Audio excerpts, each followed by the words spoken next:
actually has to be like a 3-4 week project. But our right. stream's live now.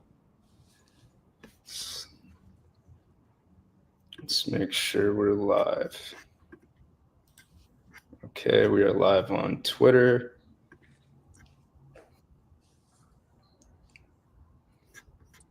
Welcome. Good morning, everyone. Kamayan.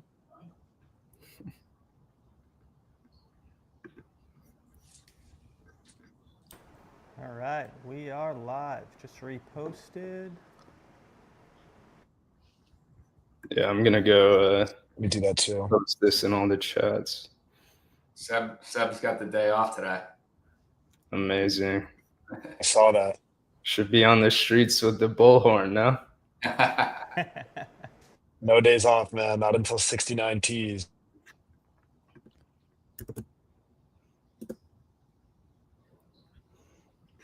It is kind of real though. Like you reach a point with this stuff. You have a day off or something, and you're like, nice. I'm gonna have so much time to bull post.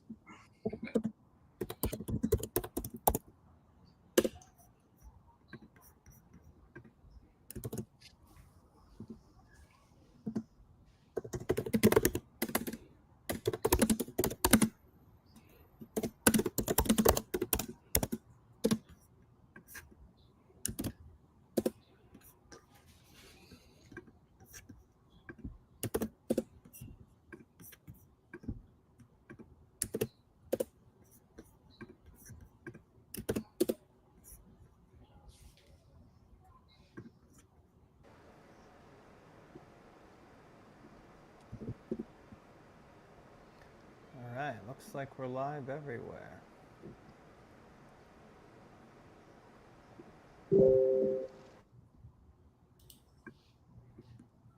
Probably give it a few, right? Let's see people roll in. It's just smashing the link in all the chats. Yep. No worries. No worries.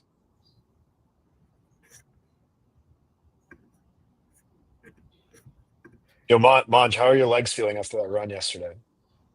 Dude, surprisingly good. I Really? mean, to be honest. And Nice. I did not, I thought that, and it was pretty hot last night, man. It was probably like 80 degrees. I lost my running belt that I had the little water bottles on, so I was just out there raw dogging it, no water. It was I thought I was gonna wake up in a lot of pain. All that keeps happening, dude. From this shoulder injury, I had a shoulder injury. This tricep just twitches all day now. I can't get it to stop. It is driving me insane. Yeah, I'm starting to get to the point where when I tweak something, it's not just, I don't know, it's not just magically fixed. So stretch. This is what I hear. That's what I've been trying to do. But sorry to hear that. That sucks. Yeah, it's all right. Lets me know I'm alive. Yeah. A little pain will wake you up, that's for sure. Dude, I got to try to get to Mike Flip the Stocks Twitter live tomorrow. I think it's at 4 p.m. Eastern time. The clips were so funny from the last one with the mustache and the whiteboard. I was dying. I was so electric. I gotta watch the Giovanni one too that Country Bitcoin did. Have you guys seen that? I haven't had a chance yet. Yeah, I watched it. It was great. Both Southern Fried Chad and Giovanni, they were both super passionate. So it was really energizing to watch that episode. Yeah, that was a great one. What a crazy story. He asked him if he felt it. He was like, I just felt the vibrations. It's that's the cognosphere. It is crazy. I forget who I saw post this a couple days ago, but we are getting to the point where there's so much content now where I'm I have a backlog. I'm okay, nice. I'll watch this when I'm at the gym. This one I'll have to knock out here. But there's just there's a constant influx of my brother yesterday, who I bought some SPX for. I matched something he originally wanted to get in, and then I bought him some for his birthday. He likes to make beats, and yesterday he sent me a mashup of a couple of my TikTok clips and other ones in a beat. It's this is crazy. Dude, it's funny you say that. The lifeguard at my pool, right? I got him into meme coins last summer, right? He just finished his freshman year of college. Great dude, plays hockey. And we were at the pool yesterday with my family, and I'm talking to him. I'm like, how you doing? Like, you still holding everything? He goes, yeah, I listen to all your I listen to all your stuff. He goes, I'm up to 2,700 SPX tokens now. I'm like, let's go. And he said, yeah, he's been What? That's DCAing. awesome. Dude, he DCAs every week, whether it's $20 or $40. And I'm like, it's beautiful, man. Like, that's it. Like, and that kind of like speaks right to what we were talking about. Like his time, I made his timeline last year. I said, here's the deal, dude. Do not just go follow anyone. Do not follow all of these. You're going to follow the people in these two communities, right? Because I got him into Giga and I got him into SPX. And I was like, this is what you're going to follow. And so he's got a clean timeline. So he never panicked. I got a couple texts back in like, what was it, like March, just asking me what my thoughts were. And I go, nothing's changed, man. But yeah, how cool is that? That's amazing. Hey, Cal, you're our Murad for TikTok now. Now that you're blowing up. Yeah, you've kind of like figured out the algorithm, huh?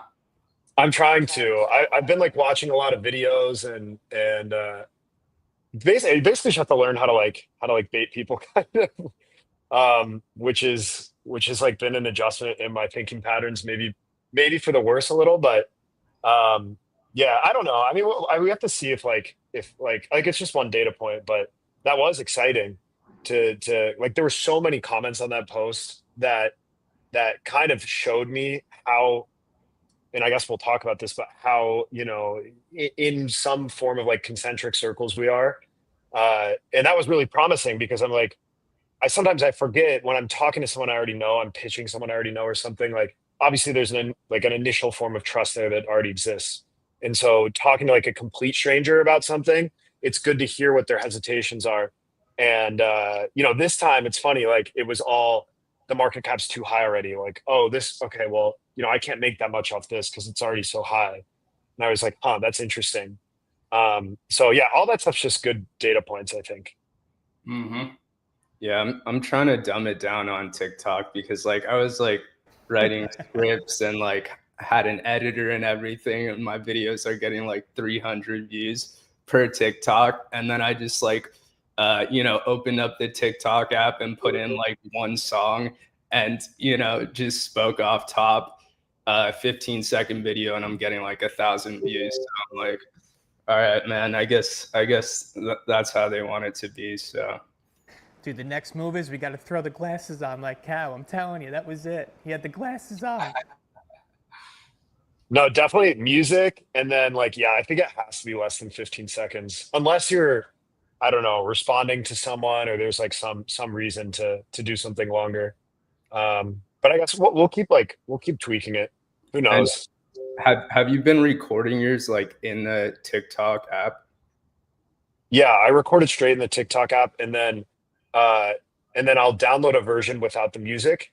And then when I post like Instagram or YouTube, I'll put their version of the song on so that if someone like clicks the song or something, then there's a chance that like mine is in the algorithm.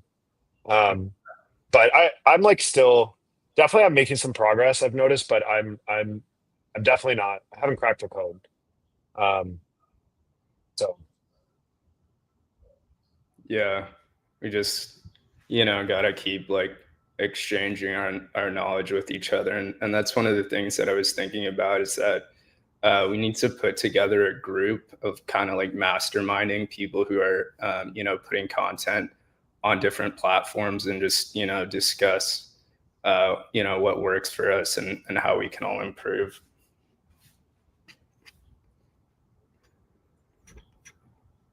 Yeah, I yeah, love that. I was just gonna say I know a couple people who are not at all in our world, but are decently big on TikTok or know how to like gamify the algorithm. And I know it's one of the few that is like you can do somewhat quickly. Some of these other ones, like it takes a long time unless you want to be a complete like slop bot. To be honest, this is one of the things that actually really intrigued me about the SPX community in the first place. Like seeing how thoughtful people were about how understanding the algorithms and how to play the algorithms. And like if you're not figuring out how they work, they're working you. And so that was very eye-opening when I realized that people are, being very, very thoughtful about how they're understanding the inner workings of these things.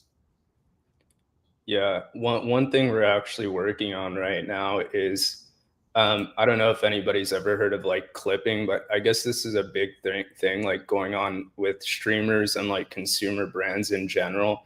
Basically, paying people to like clip together different pieces of content and just like post them in mass from a bunch of different accounts. So right now we're working on a WAP group that will allow you to clip up like different SPX content and post it, and like based on the amount of views you get from that, you'll be able to get paid. Very cool. That's super cool. Yeah, I've been talking to Creatine about that actually. Like, if there's a way that safely like safely as in like protecting, I think what you alluded to, Matt, which is like I guess like the quality and authenticity of posts and like the ethos that we stand for. If there's a way that we can do that safely, but somewhat gamify the algorithms in the sense that like people who are working hard can get paid. I think that's like awesome, right? And it's also like it helps with like the DCA flywheel and some of this other stuff. But yeah, it's definitely something that like, brand and quality and stuff first. But like that goes back to a part of my thesis on SPX, which is like you have this very large community, and there are different ways to extract or monetize the value of that community that we haven't even fully realized yet. And this is not dissimilar from Facebook. I mean, like they didn't start generating revenue on day one when they started amassing all their users. They focused on building the social network component, getting all the users, and then they figured out different creative ways to monetize it. And so like there's a lot of latent value that sits and exists within the SPX community, being as large and versatile as it is, that we just need to creatively figure out like, okay, how do we kind of like pull the value out of this in a more explicit way? Totally. It's like we just find like mutually beneficial relationships with like different people in the community, kind of like chasing their own passions and figuring out like how to monetize that, and then somehow incorporating SPX into it as well. Is there a centralized location? Sorry, Matt. Is there a centralized location to buy like the stickers and stuff like that? Yeah, I think it's actually on the official SPX website. I'm not sure if it's just like spx6900.com, but it's the one that Nicole runs. So, so you guys want to get started? Yeah. Like, there's enough people here now. Sounds good. Yeah, go ahead. All right, so I actually love this topic, the topic of crypto Twitter, because like in my experience here, like I lived this, I watched this happen, where I came on, I didn't know anything, and I just started following all these big KOLs, right? That was like what I thought I had to do so I could raid them.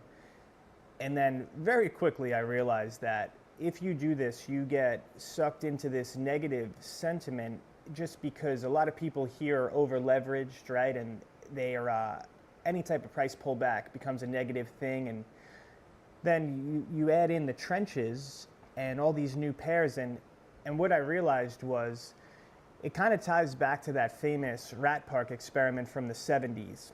Basically what it was they isolated these rats in tiny cages and they gave them 2 water bottles, right? One of them just had water and one of them had water and morphine. And the ones in the isolated cages, they would drink the morphine water usually until they overdosed. And then what they did was they created something called the rat park, which was 200 times the size. There was 16 to 20 rats in it, and there was toys in there, but it still had those 2 water bottles, right? It had the water and then the water with the morphine. And what they found out during the study was that most of the rats that got taken out of that isolated cage and put into the rat park didn't drink the morphine water anymore.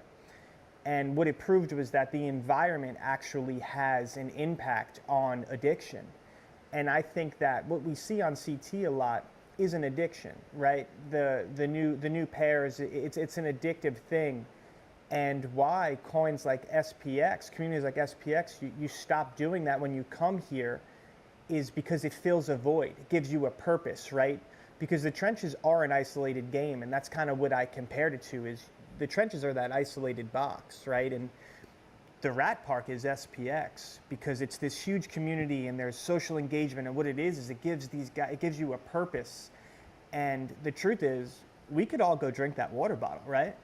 It's right there. We could go into the trenches, but there is no reason for us to do it because we have a sense of fulfillment, a sense of purpose. And I just think that that is a lot of CT, is if your timeline is not curated and it's all of these people launching all these pairs and doing all this thing, all these different things, what happens is you're isolated. You don't have a team. You're out there by yourself. And one thing that I would say is not talked about enough about CT and like being in the trenches is what it does to you morally as a person, right? Because as humans, we are conditioned by our environment, right? And there's a ton of studies to prove this, that, just think of areas that stay very poor and violent, right? And it's because it's learned, right? And you don't think you're doing anything wrong if everyone around you does it, right? And that's kind of what happens on CT is you morally decay when you stay in that because it's what you have to do to survive. And I think that's a bigger problem than the money that's lost, is what it's doing to people. It's very hard to stay a genuinely good person when that's what you do every day, right? You are what you surround yourself by. Ifti, is that how you say his name? He talks great. He could speak to this way better than I, but like the low vibrational energy, when you are around a bunch of low vibrational energy, you become that.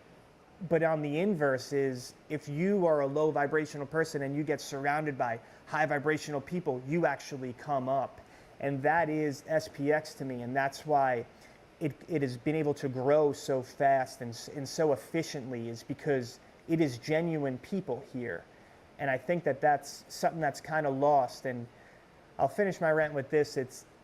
This meme coin cycle reminds me of this famous saying by Vince Lombardi. He's a Hall of Fame coach of the Green Bay Packers. And he said, winning is simple, but it's not easy. And to me, that is this meme coin cycle, right? You could just buy SPX. It's simple, but it's not easy, right? Because there is all of this alluring things out there, and I just feel like that saying really sums up this cycle for me.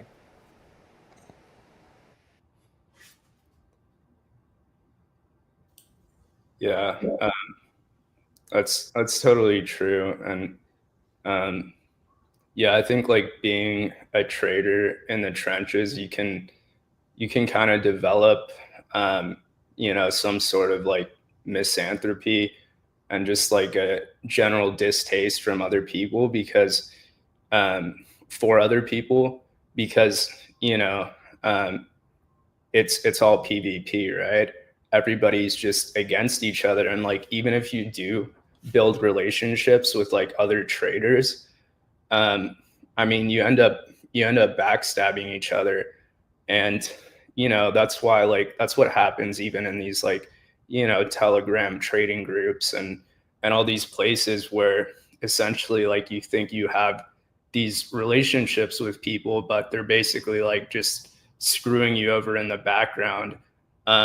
So to like have a community that really like looks out for one another is really powerful. And I think one of the crazy things about SPX is that like most of the Aeons that I know, like I would feel comfortable like leaving them like in my house like for a few hours, like while I go do something else. That's like the level of trust that I have with other people in the community, and I think that's super rare.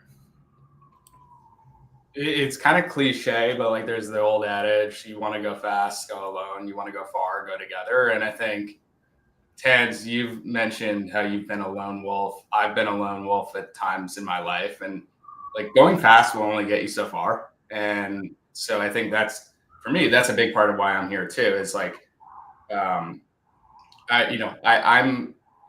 much more interested in finding a group of people to band together with to do something beyond my own capabilities.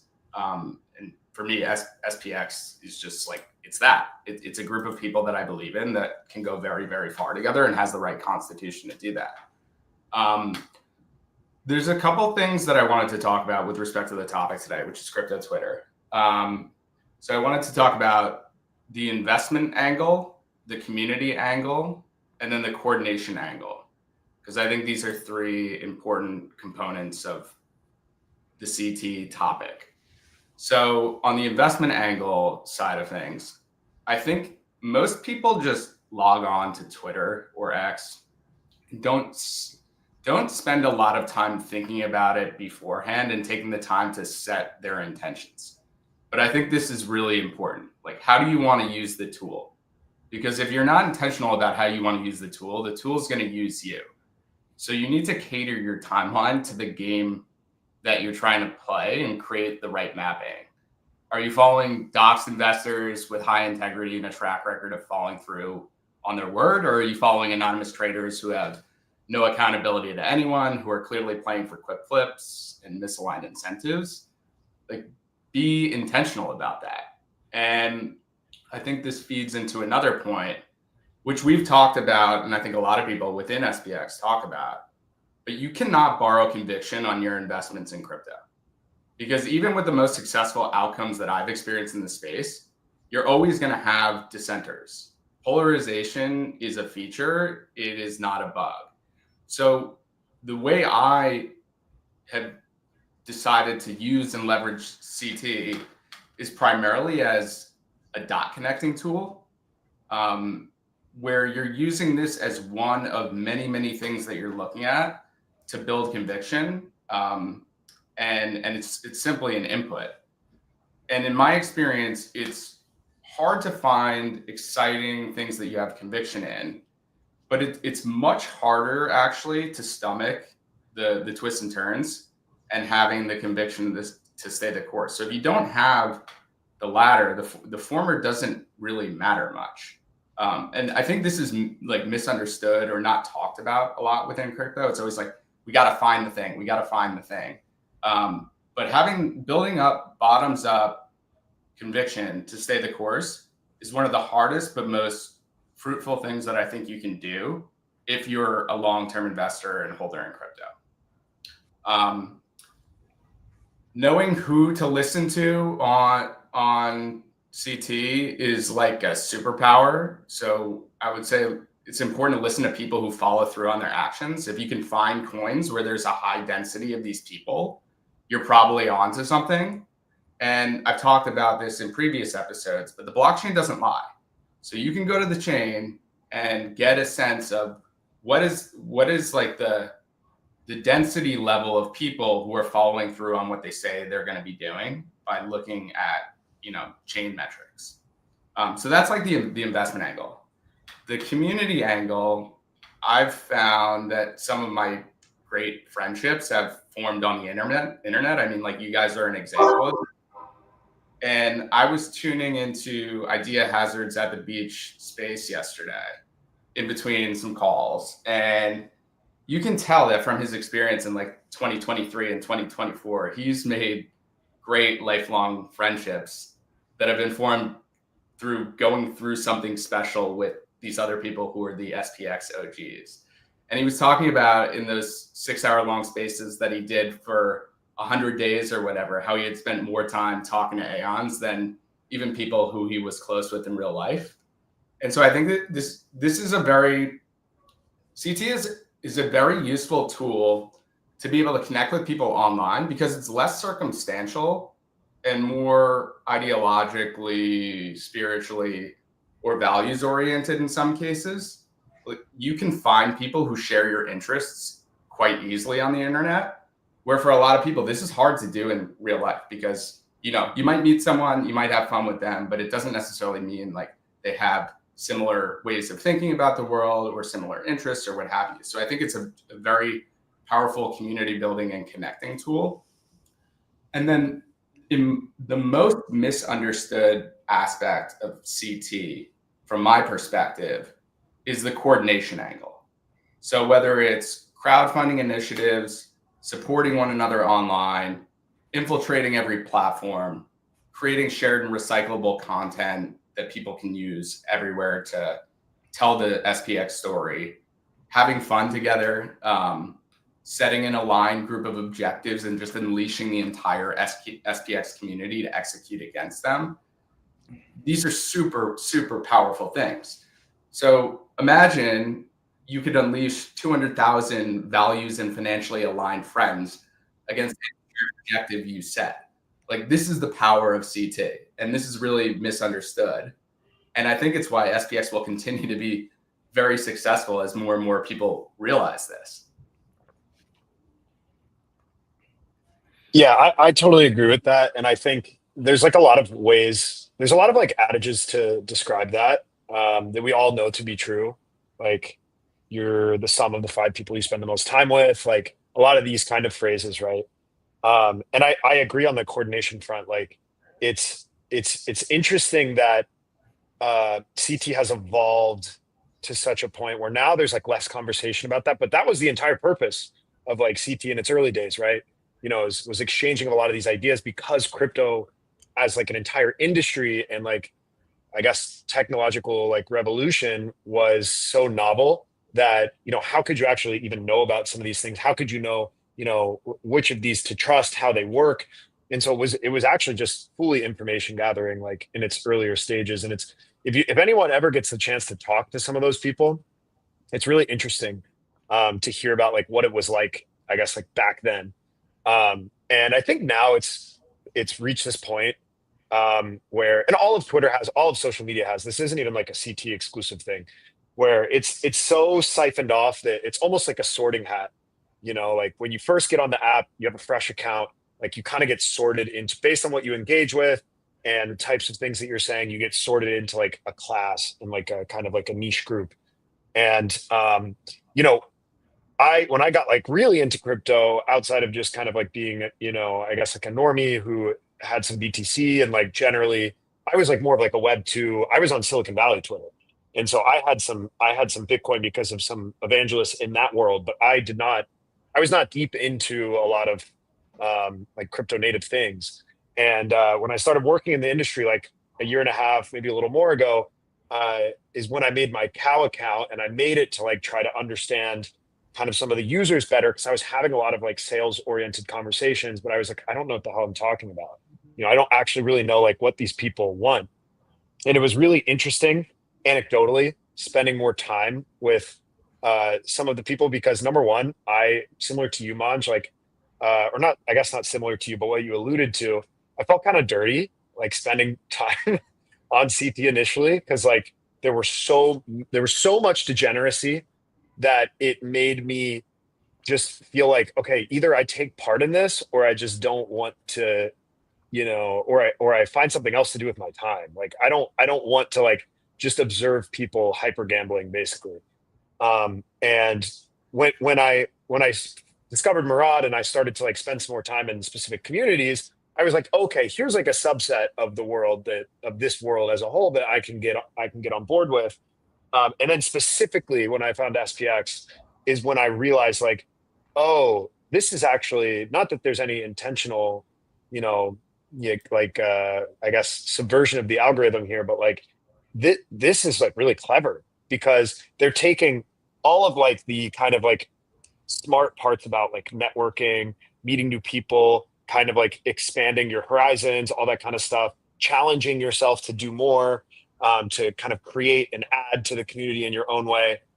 But it also has like the virality component. It also has like the kind of like online cognosphere. I mean, is the real word, right? Right. But like it knows like how to kind of like grow in a way that this applies to everyone, and also that, you know, a guy like me who was interested in it can go and make stuff and speak their mind and connect with people. And that alone is like at the absolute core of all humanity, right? It's such like an inherent desire of everyone.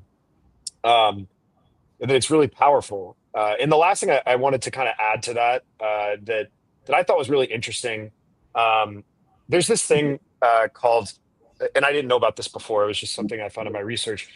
But it's some philosopher. His name's Heidegger, and he some German guy. He has this theory called like they self, and it's all about like the idea that people often don't have like people are essentially creating an authentic self by taking bits and pieces of various conformities that they have.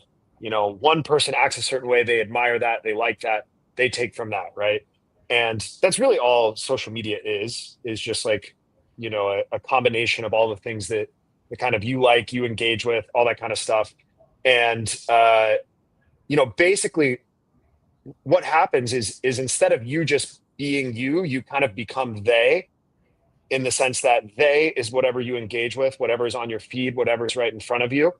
And I personally find the Cognosphere to be the most friendly and beautiful example of they, to the point where I have started to spend a lot of my free social time in it, which I never thought I'd say as like a grown adult. But it's better than a lot of like the people who aren't my closest friends in my life. It just is. That's so true. Like, I honestly feel, and like I've seen the results of just like being in the SPX community and seeing how others in the community behave and kind of like adopting that same philosophy in my own life. And like, I really think I've become a better person since getting involved in this community. The other thing that I wanted to say is that, so one thing that Murad talks about, which I think is interesting, is how the believers market is actually like bigger than the gambling market. And, I think he got a lot of pushback when talking about that, because like, obviously plenty of people like to gamble, people like to go to Vegas, they like to sports bet, they like to, play in the trenches or whatever. But when you really think about it, you realize like, how do most people invest? Like, they invest like passively in an index, or like, how do most people make their money? They don't do it by like, switching to a new job like every other week. They do it by, sticking to something for a long period of time. And so I really do believe that the believers market is bigger than the gambling market. And what's interesting is that like SPX is like completely contrarian to like what crypto Twitter is. It's all about trading. It's all about making quick flips. Aside from, Bitcoin, maybe a couple other tokens, SPX is like offering this other path where like you don't have to trade. You can just like buy this thing and you can hold it. And, I think on crypto Twitter, like it might not seem to appeal to as many people there. But I think if you look at the broader market, then that actually appeals to more people. Like it's been spoken about, like people who get into crypto that like, haven't spent a lot of time here. They don't want to be, constantly trading in and out of tokens. They just want to buy something that, has a lot of potential and just hold on to it. Yeah, as someone who grew up, so to speak, in their crypto career in the early days of Bitcoin, like Bitcoin was amazing because the whole ethos was just buy and hold this thing forever, right? And then go, talk to people about what it is, what the technology is, why people are so excited about this, and evangelize. And I love that, and I miss that. And then years later, there was a stint of years in my crypto career and life where, I would be like sitting in the backyard with my family and something would happen and I would be running inside to go to my computer to like take advantage of a quick trade. And this is so unsustainable. Like, this got so toxic for me. And part of why I landed here is because my life is so much honestly better having abandoned that entire mentality of like leaving important things with your family, with your friends to chase the dollar and chase the trades. And it's like, if you can just find the right group of people to coalesce around an idea like SPX or like Bitcoin with, and try to do something even more ambitious, this is just from a very pragmatic, practical perspective, just such a better lifestyle. Absolutely. Yeah, totally agree. That's kind of been my thesis. Like as soon as I understood what was going on here back in like last March, right? And it's pretty interesting. So I onboard all these union guys, right? And maybe 5 of them got on crypto Twitter out of like the few hundred that I got on. And what's really interesting about that is the only ones that sold were the ones that were on crypto Twitter. And it was because they came here, humans are funny like this, right? In particular retail, like they could get into something and have no idea, right, about what it is. They got into it based on someone giving them advice. And then within 2 or 3 months, they're an expert, right? And so I watched, there's been about 5 guys now that have sold that I know of, and I'm pretty sure that's it. 3 of them sold back in the bottom, back in like March, and it was because their timeline was telling them that, Solana's going to $80, Ethereum is going to go below 1,000, all this stuff, it's over. So they sold and took their money and they left. But the other 2 sold their conviction bags and became full-blown degenerates. And now they post a new ticker every day, and I don't even care about that part. The part that makes me upset about that is like what it does to them as a person. They start to become like, I don't want to call them liars, but they're not being truthful. They're not being honest. And I know that all they do is do this all day. I know they're not present with their families. And I specifically, whenever I onboard someone, I told them the whole idea behind this is that, like when I was on, like I would onboard them and literally say, I hate CT so much. These people, I'm watching them make all this money. They are these degenerate people. If they make money, they're just going to lose it on the next trade. I said, I want to bring you guys in here because I know you're going to buy this. I want you to hold it like a stock. And then I know when that time comes to sell, you're going to do something with this money. You're going to pay off your car. You're going to pay off your kid's college, tuition. I was like, that's the whole idea. So when I watch these guys become degenerates, like what it said to me is like, if I would have known that, I would have never brought you here. That was never the point, And it's and it is sad, and it's a path to slaughter, because I think Murad has done a pretty good job of talking about some of the numbers around this stuff. And don't quote me on this. I actually think we need to do a better job of circulating some of these numbers. But I think, 99.9% of people who participated in the new launches have lost money. So it's a path to slaughter. And I don't think those numbers are explicitly mentioned enough on CT, and people are aware of them enough to know, like, you shouldn't be playing this game. Like, this is not a game for you to play. This is worse than going to the casino. If the odds are stacked against you at a casino, this is like orders of magnitude worse. And I don't know. I think like we as an industry need to do a better job of educating people about some of those risks by giving them the information that they need to be able to understand what those risks are. And, the other thing that I think leads to that kind of behavior is when you see people on the timeline constantly like posting these massive wins. And first of all, like, you don't know if that's even real, there's no way for you to verify that. Second off, I posted these statistics yesterday, and it's like the average net worth is negative $1,043 for a 30-year-old in the United States, which is supposed to be, the most prosperous country. So it's like, I think a lot of people end up comparing themselves to like, the people making millions in a short period of time. and they're not able to be grateful for the smaller wins that they have. And as a result, they end up gambling that away, and then they're left with nothing.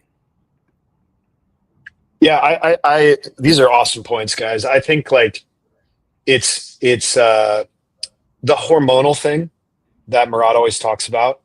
I think is like extremely understated. I totally agree with you, Matt.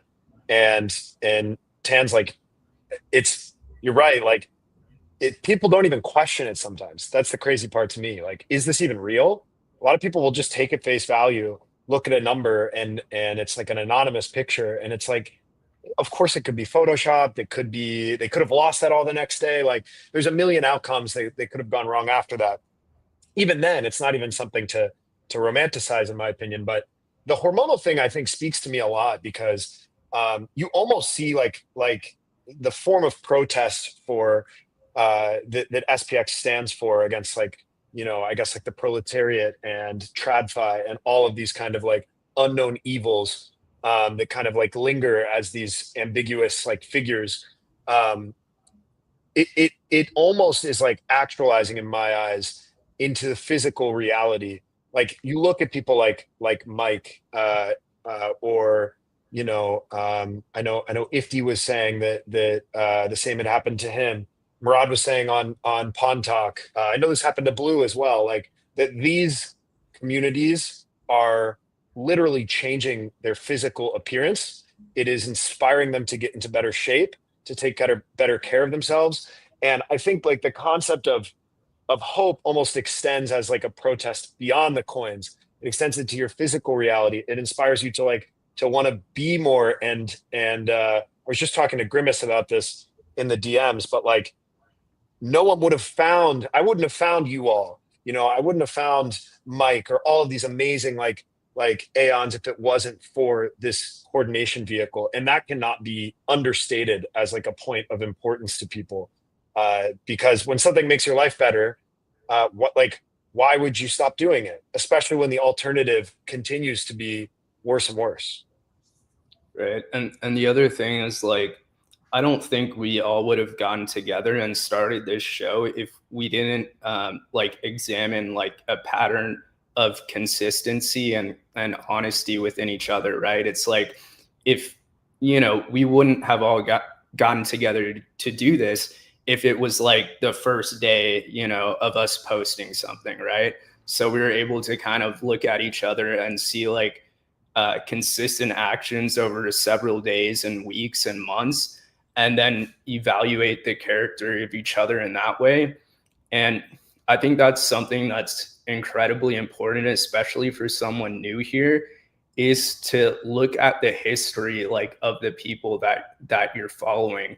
It's enticing to kind of get on crypto Twitter and see these big accounts who seem to be making all of this money, and then blindly following them into a trade, and that's a recipe for disaster. So I think one of the best things you can do as someone new here is to really go through someone's feed and follow them for a while to kind of understand their character, and then like make your decision if you want to follow them into a trade. I don't think you should ever blindly follow anyone.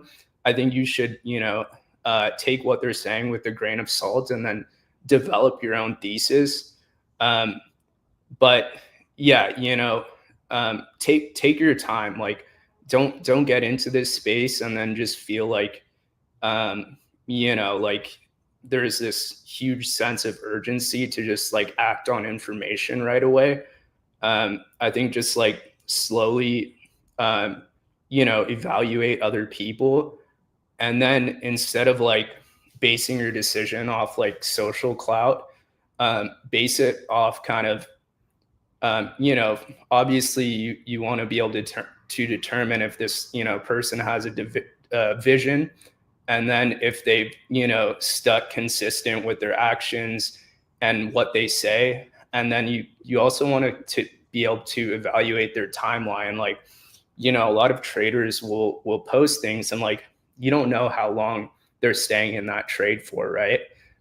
So they might be posting something today and they might be out of it tomorrow.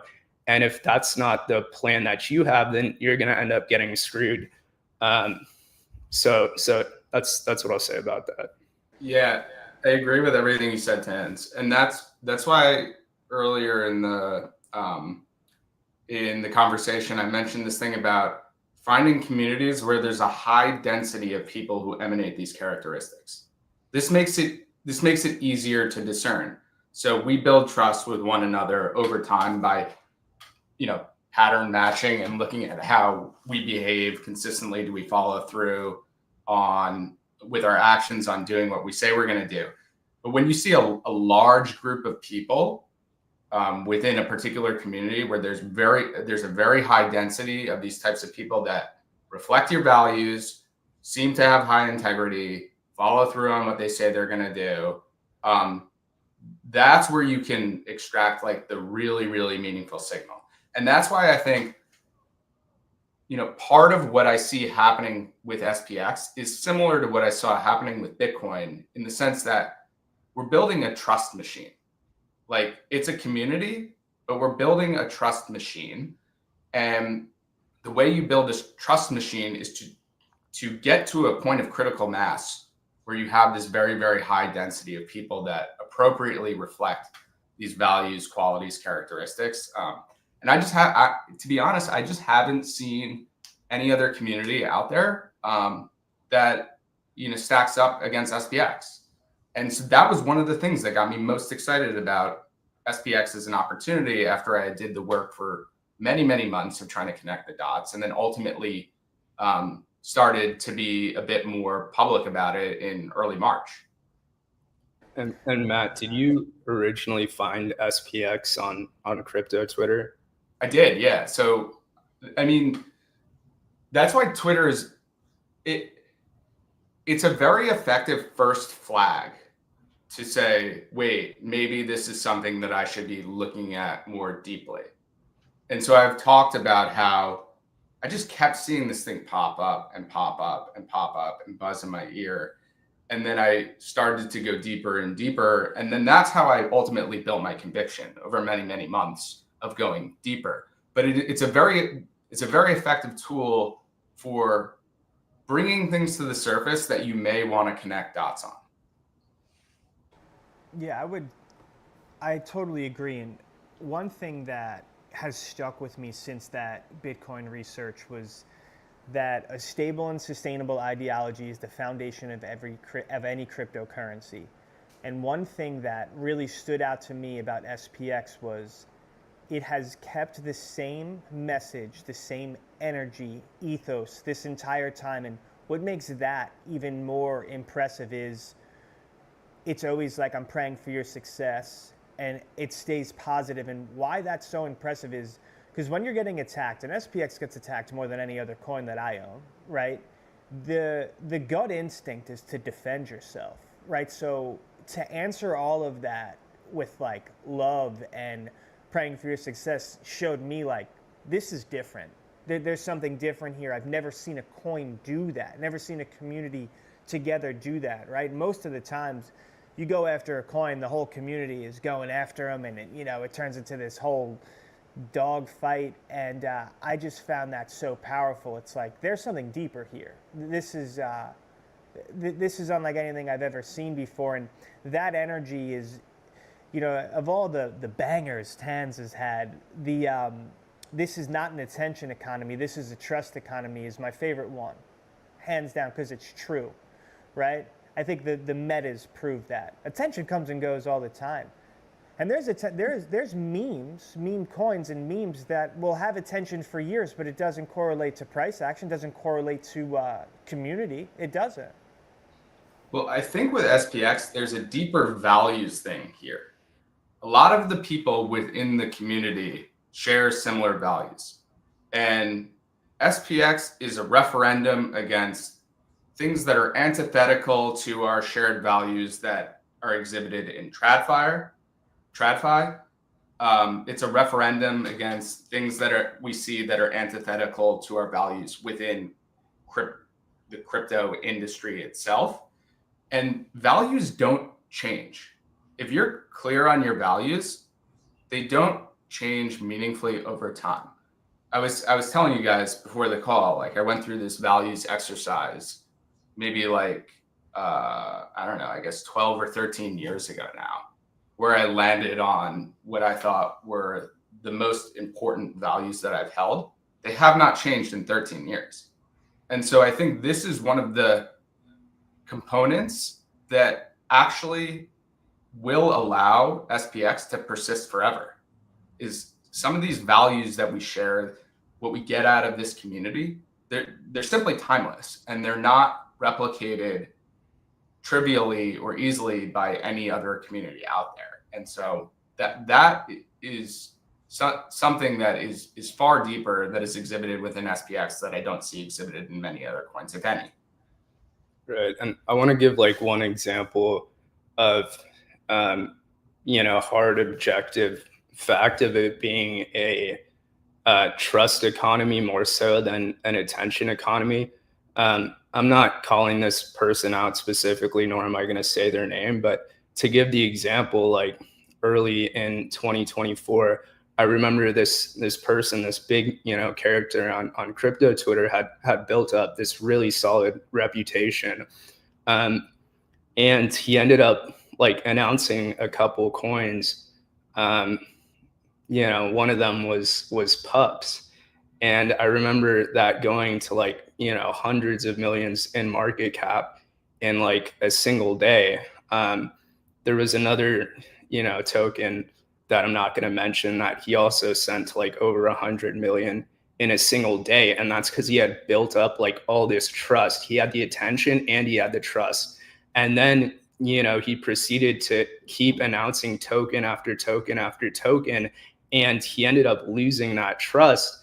And then you saw the kind of tokens that he announced, like 6 months later, a year later, even this year, and it's hard for him to pump them even past like the tens of millions in market cap, because he just lost that trust. And I think that's one of the great things that Murad has done, and the entire SPX 6900 community in general, is really building that maximalism culture and maintaining that trust of like, no, I'm just going to say no to a lot of things, and I'm just going to stick to this because I truly believe in it. And I think like some people might be turned off by like the fact that we uphold these values and this culture so strongly.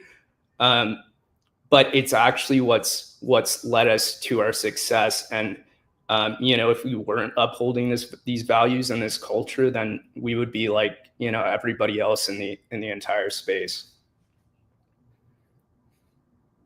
Yeah, I totally agree, and like those people are unfortunately rampant. It's kind of funny because while you were saying that, Tans, I was trying to figure out like who it could be, and like there are a lot of potential candidates, unfortunately. I know, But right? I was doing the same thing. yeah, I was like, oh, it could be this guy, it could be that guy too. But many such cases, and if you like, I actually thought a lot about this because last year, again, like when I kind of got into crypto more formally, a lot of the smartest people in the industry, I think, were talking about social fi products, and social fi being kind of the next evolution of crypto. This is around like when Farcaster came out and a lot of these other things, which obviously were failed to some extent, right? However you want to define that. And it was really interesting to me getting really involved in like initially in PBAs like over a year ago, spending more time with them and realizing that like it actually was fun. And at the time, I didn't, I discovered SPX in September, so I didn't know of SPX at this point. But I was like, again, I'm a product market fit guy, right? Like, and I realized that the amount of fun that I was having was not going to be something that only I enjoyed, right? Like there was broader space for this to exist within crypto, and to go a level beyond that, it's mispriced at the moment. If there are X amount of believers and X is greater than Y, and Y is the number of people who want to like trade and deal with volatility, then these people will gravitate much more toward hanging out in like this kind of neo social fi situation, which is the cognosphere or any whatever PBA like community best applies to your, you know, thought process. And you know, I think the cognosphere in particular is just so approachable that I could see a world where people are on UBI or have any other kind of form to support themselves and can use it as a means of kind of like meeting like-minded people, pure-hearted people. I think the commandments behind that are really underrated and kind of created like a vortex over the last 6 months where you had a lot of other meme coin communities who were just kind of like, you know, existing, and that's great, and there's nothing wrong with that. But I think that SPX captured a lot of the kind of lost soldiers or free agents who are like, okay, I can't play the like new pairs game anymore. I still like volatility, I still like meme coins, but this isn't going to work. Like the rug to coin ratio is so high now. I have to find a Schelling point. And I think that acted as like a black hole for that. And this is the SocialFi product. It is. I agree. It's SocialFi, it's GameFi, it's a lot of things that we've been trying to solve within crypto rolled into one, and it's it looks a bit different than I had anticipated, but I completely agree with you there. The other thing, this goes back to the untapped value within the SPX community. Like, none of us are podcasters up until 6 weeks ago, right? We've never done anything like this, but we were like, okay, we think it's going to be a good idea. We should try it. It'll be fun. And immediately you launch something like this. And because we have built trust and our community members within SPX, like, we have thousands of people watching this every single week. And people who come into the Cognosphere, come into the SPX community, demonstrate that they have the right values, earn the trust of other people. You want to go out and do something creative or entrepreneurial, you have 200,000 fans right off the bat who are going to be there to support you. So this is a very, very special thing that people would love to be able to launch creative new endeavors, projects, and have 200 people supporting them from the outset. And that exists here. So that's another thing that I think people are like not fully appreciating. Yeah, there's this concept in business where I think it's like, you know, if you have 1,000 fans, then you can, you know, pretty much like support like any of your endeavors. And you know, that's one thing that I challenge like all the Aeons to kind of look into is like, you know, is there a way that you can kind of chase your passions or business idea or whatever it may be, and also, you know, contribute to SPX at the same time, you know, obviously without it being a grift, of course, but like if you've, you know, showed up in the community and you've proven yourself and what you're doing is going to contribute, you know, beneficially to SPX, then I think you'll be surprised at, you know, the amount of Aeons that will support you. So I'd really encourage anyone to go out and do that. And, you know, the beautiful thing about this too is that, like, you know, just by doing this podcast, not only are we, you know, making some form of impact, I think I can speak for everybody here when I say like we're all having fun doing it as well. Yeah, 100%. And like, I just can't see a world where that level of, and again, like I'm more of a Web 2 guy, but I can't see a world where that level of passion slows down. Like, it's a very reflexive kind of like self prophesizing thing. And I personally think in a world where like you alluded to, you know, entrepreneurial spirit is like more necessary than ever, but also starting a business is more congested and saturated than it's ever been.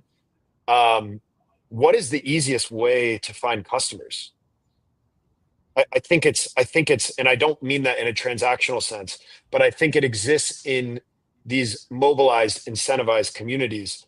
And so I think there's a world where you see the C2C model evolve even further, and you see people actually create sustainable, um, you know, business models that also are beneficial or have like a third bottom line to the actual instrument that everyone is gathering or coordinating around in the first place.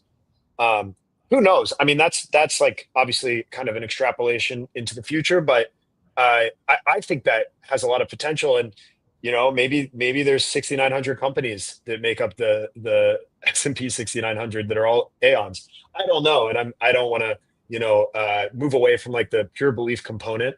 So I'm not necessarily advocating for that, but I do think there's like a people are underestimating the extent of passion that exists within these tokens, number one. And number two, I think they're maybe underestimating too, how much or to what extent people will mobilize around them.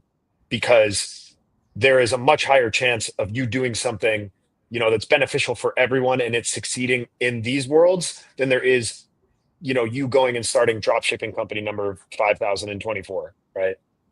Way more than that, but you know what I mean? Absolutely. And yeah, just to like give you guys kind of let's like look at the dark side a little bit of crypto Twitter. Like I've actually had firsthand experience with this. I was at a certain location. I was talking to another guy who is in crypto. And I mean, I wouldn't say it was a guy, it's more like a kid. He's like a 20-year-old, didn't look a day above 17 years old. Anyways, this is kind of like a high net worth place where like other crypto people are. So we started chatting, and he told me that he was in crypto marketing, and like immediately like a red flag kind of went off in my head, and I just straight up said like, oh, so like basically you're a pump and dumper, and he got kind of self-conscious like pretty quickly.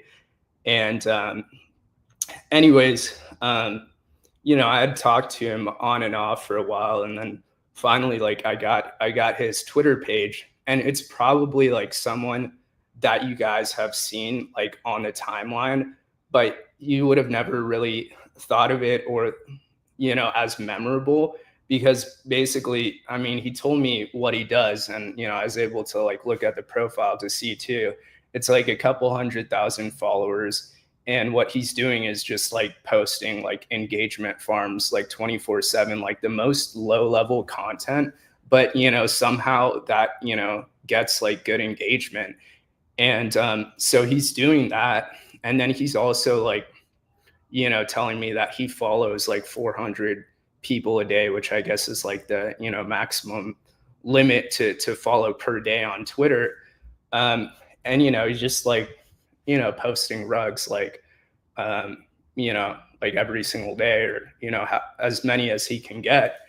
And he's making good money, like probably around like $500,000 a year, something like that, just through like kind of the most low level, like kind of low effort content. So just be very careful, and I mean, like, you really don't want to end up getting scammed by someone like that. So yeah, just watch out.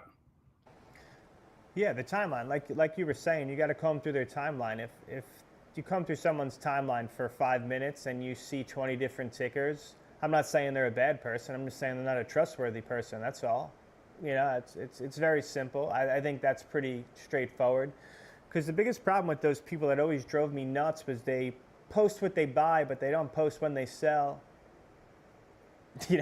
Like that always drove me so nuts. Like, give me the entry, not the exit. My view is it takes weeks at a minimum to months to build real conviction. So I would say like use this as a dot connecting tool. Take your time and build the real conviction, and talk to the people that you need to talk to get the intel that you need to build that conviction. But I don't think chasing things that are posted on Twitter is healthy for anyone. Like I said, I think this is like path to slaughter. And if you find yourself doing that, like a red flag should go up, on your shoulder. Like, wait, maybe I shouldn't be doing this. Yeah. Also, recently, like there was this influencer that Zach XBT called out. Guy has like 800,000 followers, and he completely like sniped the entire supply of the token, and basically like dumped it off like 99%, and people lost a lot of money there. And now what the guy is doing is like posting giveaways so that he can you know, get new followers because, most of the other followers had already been rinsed. So uh, this actually goes into kind of my thesis of why, cult coiners who like stay really loyal within their communities are actually going to be the next, bigger influencers, in my opinion, because what's happening on the other side of Twitter is that there's this super high churn rate. So like people follow, these certain people and then they get burned. And so in order to continue their influence, they have to, keep like leading on new people. Whereas, I think if you're in the right communities and, you just stay super consistent and, you're promoting like a coin that is going to do well, not just now, but for years to come, then I think it builds up this loop where, you're actually, you're strong on the supply side. So the people that like follow you aren't getting burned. They're actually doing well. And then new people, are going to do well also.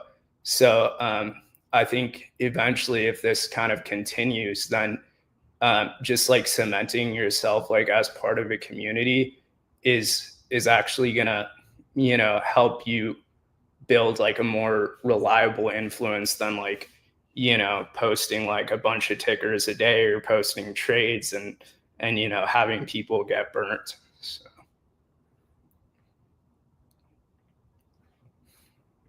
Just wanted to throw in there, my phone's blowing up. Rest in peace, Hulk Hogan. I guess he just passed away. Just wanted to throw that in there to the Hulkamania, one of my idols growing up. Someone's sitting on Pumped Up Fun about to launch a Hulk token right now. Oh, there's probably 75 of them already. Yeah. Wait, that real fast. That's funny you said that because you see how like the Bonk launch pad is like the big thing right now, and they did like 5x the revenue of Pump over the last week, and I just laugh because, I mean, it's the same people, like it's not, they just left Pump and then they're going to go to Bonk and do the same thing. I don't, you could launch 400 more launch pads. It's not going to change the fact of who the participants are, in my opinion. Yeah, in that vein, you talk about building conviction.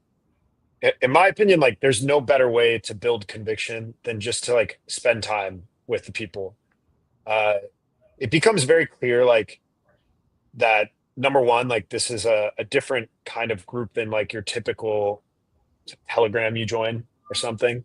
When you buy a token. And number two, like that it's compounding and being a part of that is exciting. And that you don't really get that like many other places, and that is the product, So there's such a stark contrast from what you're referencing there, Manj, like that exists with all the other kind of like token number 10,542, whatever variation of that you want. That it actually, I think it's like it takes a little bit to sink in, number one, and number two, to an outsider, they actually, in my experience, if you just tell them, they don't believe it. Like you have to actually get in the chats and talk to the people somewhat routinely to understand and see for yourself, this isn't just another thing, because people are so used to that. They're so used to that. They expect that everything else is like that. And so it's a superpower to show that that's not the case. and that's, I think, how people get honestly like addicted to spending time in the cognosphere, because it's like taking all of your, it's like financially incentivizing all your best friends against some common enemy that does kind of suck, you know? Another thing that Murad talks about, like that people like to make fun of, is the loneliness epidemic, and like how being involved in a community can actually solve that. And interesting story is that I was talking to the girl that I'm seeing the other week, and she asked me like, "Do you ever get lonely?" And I thought about it, and um, I said, back like a couple years ago, when I was in e-commerce and I was doing business on my own, like, yeah, I definitely did get lonely at times. But I told her, like, ever since I've been involved in the SPX community, like, I don't feel that anymore, like I can, log in like anytime, or, go to various spaces, whether it be Twitter or Telegram, wherever it is, and immediately you're kind of like interacting with friends who share like similar values, who you can talk to, and um, yeah, so I think it really does help with loneliness. And that's one thing I love, just really quickly, about like, everyone in SPX, like, or so many people in SPX, like doxing, making content that's face to face. Like, I think there's a huge demand for crypto in general, and for these kind of products, and like for genuine movements. But I think there's so much association still with 2021, 2020 crypto culture, these very like hype beast, kind of like alt, uh, baggy pants, silver hair, 19-year-olds, which there's nothing wrong with that persona. But I think there's a lot of people who still kind of associate crypto with that, and like the thread guy kind of personas. And there's nothing That's wrong literally with what I that, was but seeing, dude.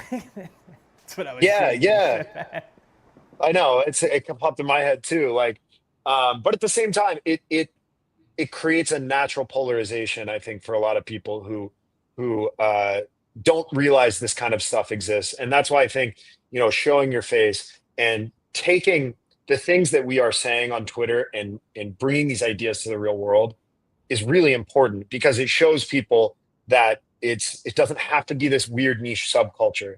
Like, you can be a part of this in your own way, and maybe that means being, anonymous, and just tweeting and stuff like that. There's nothing wrong with that. Maybe it means something more, but that entire gamut exists. It doesn't just have to be this like, weird kind of like subculture Gen Z thing that only exists for like the hyper gambler types. Another thing I wanted to touch on is just like the power of just like showing up every day on the timeline, which I think like a lot of people underestimate. And like every single person, like when you're in a community like this, it has kind of this chain effect of kind of consequences. Like if you're behaving in a certain way, or if you're not showing up or something like that, and then there's like other people who are following you, then they might decide to like behave in that same way. So like early on in the cycle, being involved with other communities, what I watched is that like when prominent members would kind of fall off, or like start doing things differently, those communities would like slowly start to fall apart, because, as I said, it becomes like this chain effect. So yeah, I mean, just like showing up and posting every day, like, and being consistent, and sticking to your values, it has more power than you think.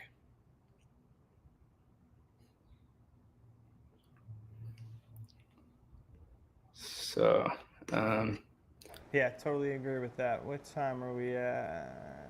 1:14. My daughter is going Hulk Hogan style in her crib right now. I'm about to send you guys a video. well, yeah, I think I think we can start wrapping up here. If anybody has any final thoughts, and go ahead. Yeah, I could go first. Curate your timeline. It is one of the most important things. I think when 6 months from now, when we look back to see who made it and who didn't, it'll be those that had a timeline full of PBA communities and positive people, doxed people, genuine people. I think most people get shaken out on any type of downturn because of this reason. Their timeline is filled with over-leveraged, undereducated speculators, extractors, bad actors, and that's why they don't make it. Everything is perception, and if you're surrounded by a bunch of delusional bulls that think we're going to flip the stock market, you will too. I promise. I promise you that. And like Tan said, show up every day. It's not about intensity, it's about consistency. It doesn't have to be anything crazy, but you show up. You see someone DCAing, you DCA on them, and you try to make your videos. You try to go on TikTok. Even if you only get 200 views, you do it anyway, and you figure it out and you go get a pair of glasses and you hope you hit 80,000 views like Cow. But you show up, you have fun, and you stay genuine, stay pure. We don't have to do anything scammy to succeed here. That's the beautiful thing about this space that a lot of people will realize as we move forward. There is genuine people here. There is people trying to make a difference, and we're going to do that. That's what this is. This is the lifeboat. I'll stand behind that forever. That's awesome. Yeah, I think the fact that we're all up here is a testament to how strong this stuff can be. And I would encourage you to do a few things. Like the first is Manja's 100% right. Your peace, your serenity, your life will get better as you curate. I guess similar to the people you're spending time with in your real life. Like it's the same thing online, right? You don't want to hang out with people who are, I don't know, like trying to get you to go to the casino every single day and all this other stuff. Like that's unless that's your prerogative, like that's not going to be good for you. And then also, um, I think we're just scratching the surface of what these things can become. From like I guess like a social standpoint. I would really encourage everyone to you know, I think do more is the simplest way to put it, but to create in their own way. We don't really know how this will evolve when we look 2, 3, 5 years down the line. And I think that's really exciting.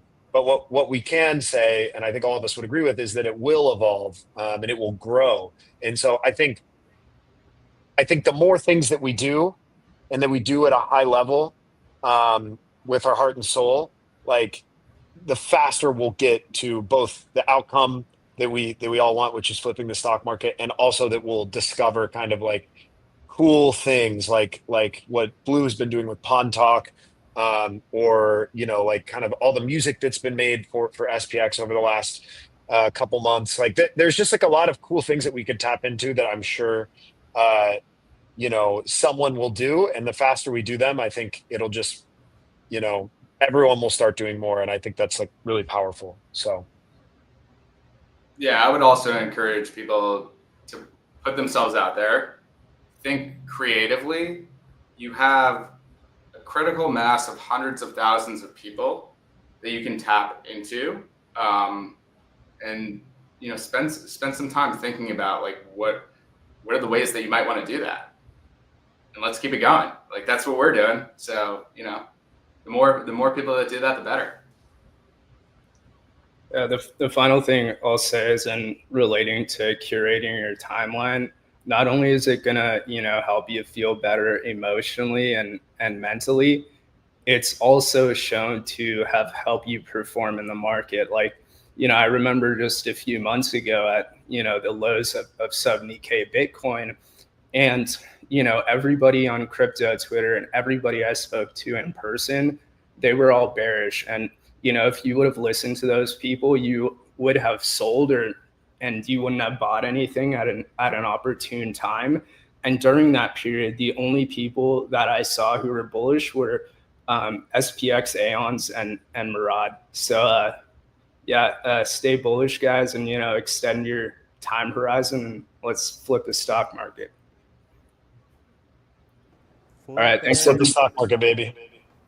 Thanks everybody for tuning in, and we'll see you guys in a couple Thursdays. Bye, everyone. Yes.